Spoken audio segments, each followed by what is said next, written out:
శుద్ధి గల వారు ధన్యులు అని for they shall see God. వారు దేవుణ్ణి చూచెదరు అని. It is not the old time, only in the olden time that you could see God. దేవుణ్ణి చూడాల్సింది పాత నిబంధనలో ఉన్నట్టు టైం కాదు అది. You can even see God now.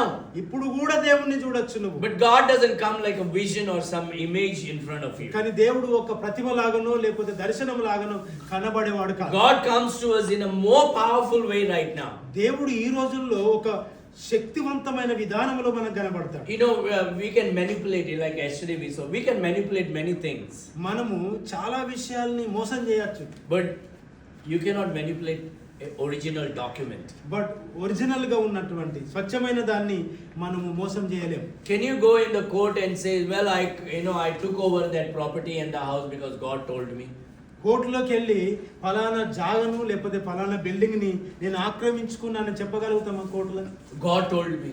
దేవుడు చెప్పిండు కనుక చేసిన అంటవాడా? No, they'll say, bring your document. కోర్టులో ఏమంటారు?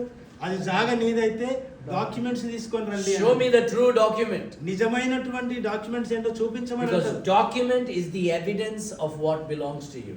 నీది అని చెప్పడానికి డాక్యుమెంట్స్ అనేటివి అవి ఒక ఆధారముగా ఉంటాయి. Dreams and visions doesn't work in the court. నాకు కోర్టులోకి వెళ్ళి నాకు దైవ దర్శనం వచ్చింది కొన్న అది నాది అంటే court. You cannot go to the court and say, I'm a Christian.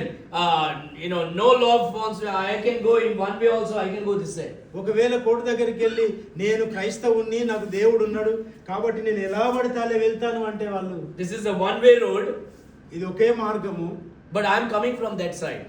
అందరూ అటుపోతుంటే నేను ఇటు వస్తా వాడిని. I am a Christian. God told me not to go. దేవుడు చెప్పిండు నాకు నిన్న దర్శనంలో నన్ను ఇట్లనే రమ్మన్నాడు. It's totally wrong. హల్లెలూయా. అది రాంగ్ అది. Your license will be cancelled. నీ లైసెన్స్ క్యాన్సిల్ అవుతుంది. You'll be arrested. నువ్వు అరెస్ట్ అవుతావు. Somebody, one day like I don't wear helmet because I'm a Christian. అనండి ఒకసారి నేను క్రైస్తవుని నేను హెల్మెట్ పెట్టుకోవద్దని దేవుడు చెప్పిండని. No, you have to follow the rules and regulation of the state. మనకున్నటువంటి రాష్ట్రం యొక్క రూల్స్ ని మనం పాటించేవాళ్ళం. And it is a written document. ఎందుకు అంటే అది రాయబడినటువంటి డాక్యుమెంట్స్ అవి. So God gave us a written document. దేవుడు కూడా మనకి ఆయన ఎలా ఉన్నాడు తనను చూడాలి అంటే ఈ రాయబడినటువంటి డాక్యుమెంట్ మనకి ఇచ్చాడు. And God says, I want you to know what I said in the book.